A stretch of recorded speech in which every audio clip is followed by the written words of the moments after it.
Hello friends, welcome back to movie Manthanalu. Wow, just wow. Cinema రిలీజ్కి literally 1.5 year ముందు teaser release చేయడం అంటే just Rajamouli things అని చెప్పొచ్చు. అండ్ వచ్చిన టీజ్ అయితే వరల్డ్ క్లాస్లో ఉంది. నేను జియో హాట్స్టార్ ఈవెంట్ ఫుల్గా చూశాను అండ్ మధ్యలో గ్లిమ్స్ ప్లే చేయడంలో కొంచెం డిలే అయితే అయింది. అండ్ ఆ గ్లిమ్స్ రాగానే ఇదిరా ఇండియన్ సినిమా అని అనిపించింది. అండ్ రాసుకోండి, పక్కాగా ఇండియన్ సినిమా రికార్డ్స్ అన్ని బ్రేక్ అయిపోతాయి. అండ్ మహేష్ బాబు గారి లుక్ అండ్ ఆ కళ్ళలో ఇంటెన్సిటీ చూస్తుంటే అనిపిస్తుంది ఎవరైనా కరెక్ట్ డైరెక్టర్ చేతిలో పడితే అప్పుడే వాళ్ళలో ఉన్న ఇంటెన్సిటీ అంతా బయటకు వస్తుంది అని. నంది మీద ఆ త్రిశూలం పట్టుకొని వస్తుంటే ఆ శివుడు రిఫరెన్స్ తీసుకుని మహేష్ గారు అయితే అద్భుతంగా ఉన్నారు.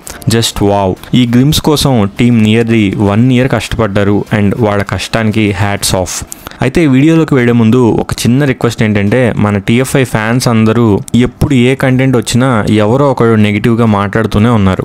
సో ఈ ఫ్యాన్ వార్స్ అవన్నీ పక్కన పెట్టి మూవీని ఎంజాయ్ చేద్దాం. ఈ మూవీ మన TFIని, మన ఇండియన్ సినిమాని వరల్డ్ లెవెల్లో ఇంట్రడ్యూస్ చేయబోతుంది. అండ్ టీమ్ కూడా ఆ హాలీవుడ్ లెవెల్ క్వాలిటీ ఇవ్వడానికి చాలా కష్టపడుతున్నారు. మనం ఇచ్చే ఈ నెగిటివ్ కామెంట్స్ అండ్ రివ్యూస్ వల్ల మూవీకి చాలా డ్యామేజ్ అవుతుంది. సో ఇది కొంచెం మైండ్లో పెట్టుకుంటారని ఆశిస్తున్నాను. అయితే ఈ గ్లిమ్స్ లో బోల్డ్ డీటెయిల్స్ ఉన్నాయి. ఆ డీటెయిల్స్ అన్ని 1 by 1 బ్రేక్ డౌన్ చేస్తాను. ఫస్ట్ ఆఫ్ ఆల్, అన్నిటికన్నా ముందు గ్లిమ్స్ ఎండ్ లో చూపించిన ఈ టైమ్ ట్రాటర్ అంటే ఏంటో చూద్దాం.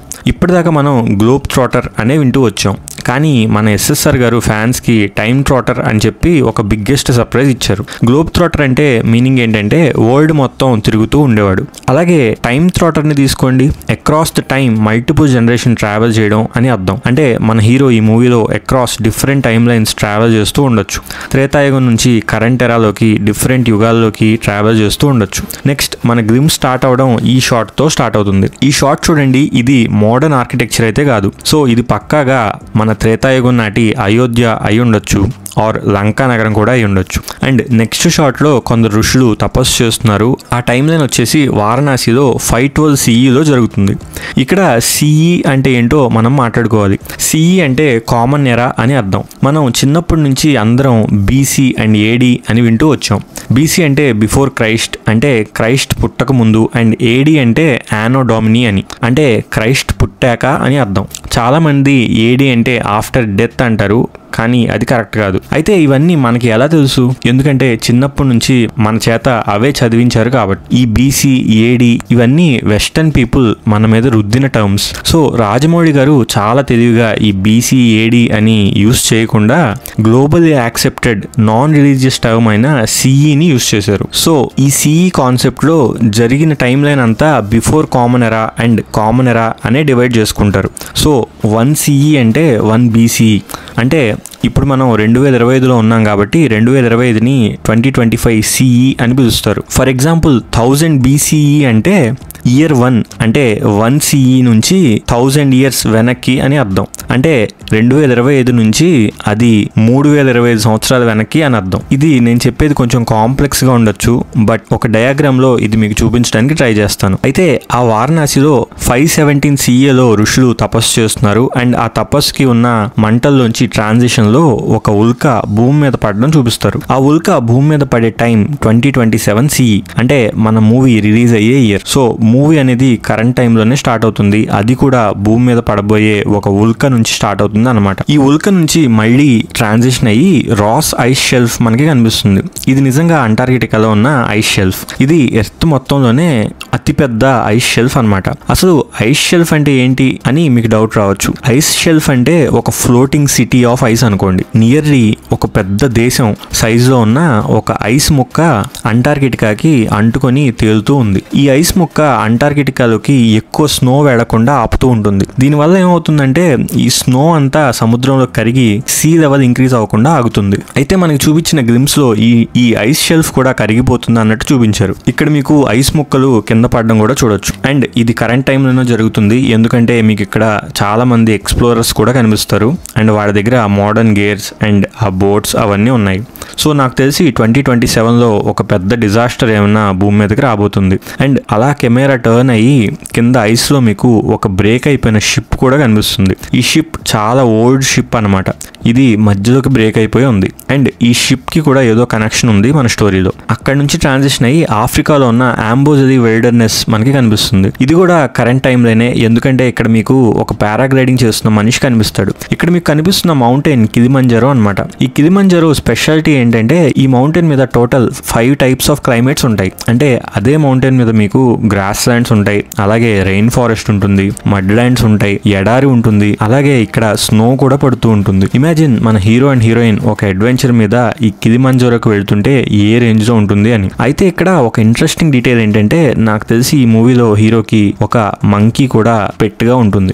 ఎలా అయితే శ్రీరాముడికి భక్తుడైన హనుమంతుడు ఎప్పుడు రాముడితోనే ఉంటాడో అలాగే హీరోతో పాటు ఒక కోతి కూడా ఉంటుంది. ఈ షార్ట్ చూస్తే మీకు ఈ కోతిని హిప్పోస్ చంపడానికి ట్రై చేస్తూ ఉంటాయి. ఇక్కడ మీరు ఇంకా డీటెయిల్డ్ గా గమనిస్తే ఈ కోతి వాటి నుంచి తప్పించుకోవడానికి ట్రై చేస్తుంది. అండ్ ఇక్కడ చూడండి ఎవరో ఒక రోప్ ఇసిరారు ఈ కోతిని కాపాడడానికి. అది ఎవరో కాదు, మన హీరో మహేష్ బాబు. ఈ కోతిని ఇక్కడ మహేష్ బాబు సేవ్ చేసే సీన్ ఇది. అదిరిపోయింది కదా ఇమాజిన్ చేసుకుంటే. అండ్ ఇక్కడ మీకు కనిపించే మౌంటైన్ కూడా కిలిమంజారోనే. వెనక మీకు కనిపిస్తుంది కదా అదే కిలిమంజారో మౌంటైన్. నాకు తెలిసి హీరో అండ్ హీరోయిన్ ఒక క్వెస్ట్ మీద కిలిమంజారో మౌంటైన్ కి వెళ్తారు. అండ్ ఆ మౌంటైన్ లోపల మీకు ఈ వనాంచల్ గుహ కనిపిస్తుంది. ఇదే గుహలో మనం రీసెంట్ గా రిలీజ్ అయిన మందాకిని పోస్టర్ ని కూడా చూసాం. ఇది సేమ్ గుహ అన్నమాట. ఇక్కడ మీకు ఒక పెద్ద విగ్రహం తల లేకుండా కనిపిస్తుంది. అండ్ మీరు గమనిస్తే ఇక్కడ ఎవరో అమ్మాయి పైనుంచి కింద పడిపోతూ ఉంటుంది. ఇది ప్రియాంక ఏనా అంటే మనకి రిలీజ్ చేసిన పోస్టర్ లో ప్రియాంక చోప్రా ఎల్లో శారీలో ఉంది, బట్ ఇక్కడ పడిపోతున్న అమ్మాయి మాత్రం రెడ్ శారీలో ఉంది. ఇది ఎవరు అని ఖచ్చితంగా చెప్పలేం, బట్ పోస్టర్ లో ఉన్న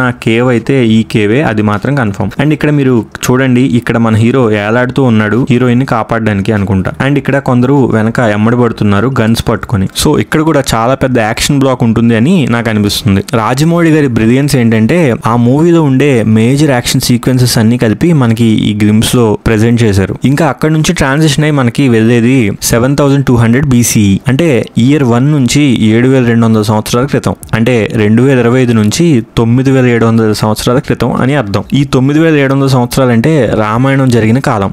అది కూడా ఎక్కడో కాదు, లంకా నగరంలో. డైరెక్ట్ రామాయణం కాలానికి తీసుకెళ్లాడు మన జక్కన్న. ఈ ఒక్క షాట్ చాలు మూవీ ఏ రేంజ్ లో ఉండబోతుందో చెప్పడానికి. ఇక్కడ చూడండి హనుమంతుడు చేతిలో చెట్లు పట్టుకుని యుద్ధం చేస్తున్నాడు.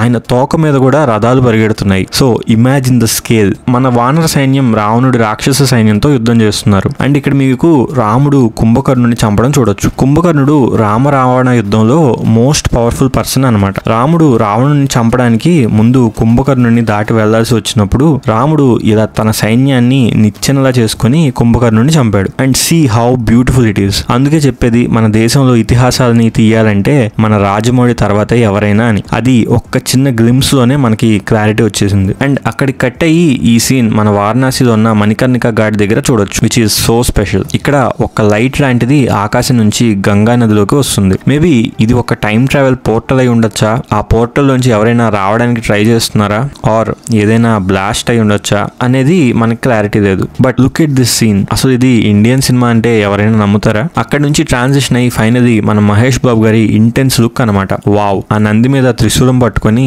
దాన్ని స్వారీ చేస్తూ ఉంటుంటే సాక్షాత్తు ఆ శివుడు నందిని స్వారీ చేస్తున్నట్టే ఉంది. అయితే ఈవెంట్ లో రాజమౌళి గారు ఆల్రెడీ మహేష్ బాబుని రాముడిగా చూడబోతున్నాం అని కన్ఫర్మ్ చేశారు. సో ఇక్కడ మరి శివుడిలాగా ఎందుకు నంది స్వారీ చేస్తున్నాడు అని మీకు డౌట్ రావచ్చు. అయితే దానికి నా ఆన్సర్ ఏంటంటే రాముడు శివుడు ఇద్దరు ఒకటే. శ్రీరాములు వారు శివుడికి పూజ చేసేవారు. అందుకే మన రామేశ్వరంలో ఉన్న శివలింగాన్ని కూడా శ్రీరాముడే ప్రతిష్ఠించారు. అలాగే శివుడు కూడా రాముడికి విష్ణు అవతారం అని తెలిసి రాముడిని ఎప్పుడూ అభిమానిస్తూనే ఉంటాడు.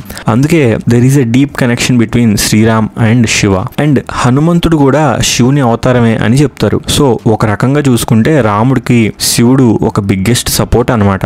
సో అందుకే ఇలా మనకి శివుడిలాగా నంది స్వారీ చేస్తూ చూపించారు. నేను తెలియక ఏదైనా తప్పుగా చెప్పుంటే క్షమించండి. బట్ ఇలాంటి రిఫరెన్సెస్ అన్ని తెలుసుకుంటుంటే వచ్చే ఆ ఎక్సైట్మెంటే వేరు. And finally the title is Varanasi, world's oldest city. ఇంతకన్నా గొప్ప టైటిల్ ఏముంటుంది మన ఇండియన్ మూవీకి? ఒక్కసారిగా గూస్ బంప్స్ వచ్చాయి నాకు ఈ టీజర్ చూడగానే. టీమ్ వాడు చెప్పినట్టు ఇట్స్ జస్ట్ టైటిల్ రివీల్. ఇంకా ఇంకా ఇంకా చాలా చూడబోతున్నాం. అండ్ మన తెలుగు ఇండస్ట్రీ స్థాయి ఖచ్చితంగా ఈ మూవీతో ఎక్కడికో వెళ్ళిపోతుంది. అయితే మన TFI ఫ్యాన్స్ కూడా కొంచెం నెగిటివిటీ తగ్గించుకొని వరల్డ్ క్లాస్ సినిమా తీస్తున్నాం అని ప్రౌడ్ గా ఫీల్ అవ్వాలి అని నేను కోరుకుంటున్నాను. ఈ మూవీ మీద అప్డేట్స్ వచ్చిన ప్రతిసారి నేను వీడియో చేస్తాను. సో మీకు గనక ఈ వీడియో నాకు లైక్ చేసి మా ఛానల్ సబ్స్క్రైబ్ చేసుకోండి. Thank you so much for watching our video.